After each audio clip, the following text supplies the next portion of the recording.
кимди алдап атат? Бул биздин министрим Алтынбек Максутов. Бул техникалар бул үн күчөткүчтөр да дүйнө жүзүндө биринчи орунда турган үн күчөткүч. Бул абдан көлөмү чоң, абдан көп. Бул жерде жанагы жерге кое турган, ортого кое турган, үстүгө илине турган, могул эки ачекейдин ортосуна толтура үн коюлат да.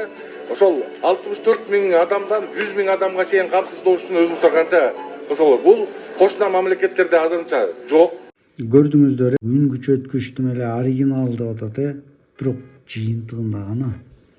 жыйынтыгында мыкты звук чыгарып бере турган техника гана. Оңуңуздар. Nice photo. No. I have to be ready here now because it's a special song. Өтө уят болуп атабыз да, дүйнөгөч. Өтө уят болуп атабыз. Бул эме эмне деген микрофон, эмне деген аппаратураны алышкан булар деп деле ойлонуп болуш керек бул ырдап атыпчы. Minister of Culture for inviting me or for the government to. Чет өлкөдөн келген дагы бир ырчы, Франциядан келген. Таанымал. Карачы, мунун микрофон, мунун үнүн карачы, эмне болуп чыгып атат?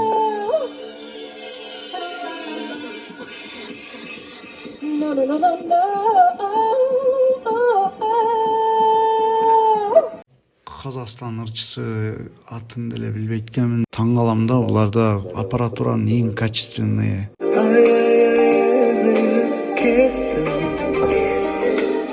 Bir sәтке көзіліп кет,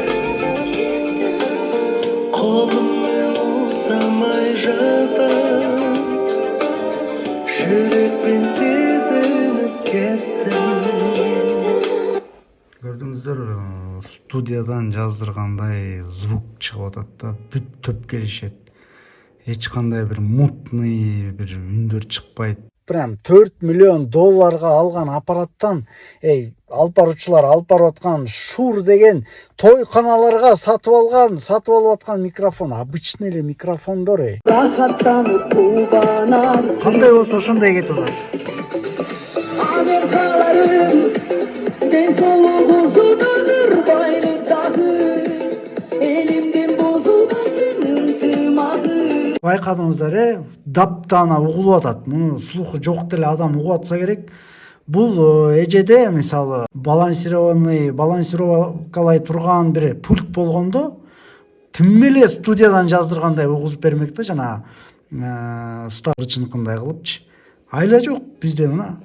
Болбосо 4 миллион долларга аппарат алдык деп атат. Садыр Нуркожоевич, Камчыбек Кыдыршаев сиздерди билбестиңерди, түшүнбөстүңөрдү пайдаланып туруп оригинал алдык деп акчаны жеп атат. Алдап туруп акчаны жеп атат.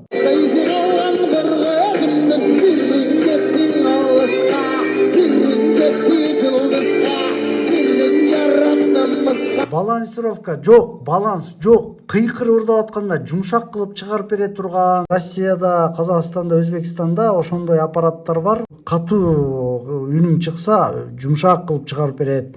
Акырын ырдасаң өзү автоматически катуураак чыгарып берет. Эми айырмасын көргүлө азыр.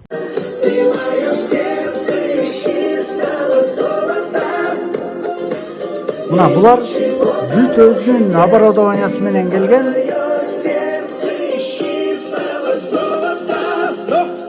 Мына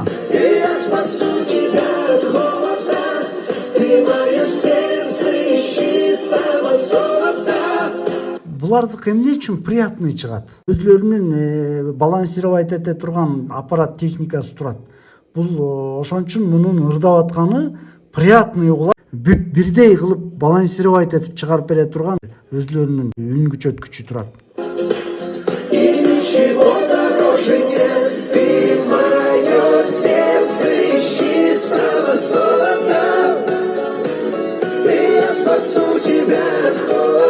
Микрофон байкадыңыздарбы?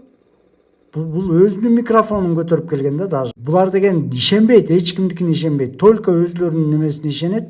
Ошон үчүн булар бүт өзүнүн техник. Булардыкы өтө оригинал, өтө кымбат оборудованияларда. Булар эч кандай Кытайдыкы эмес.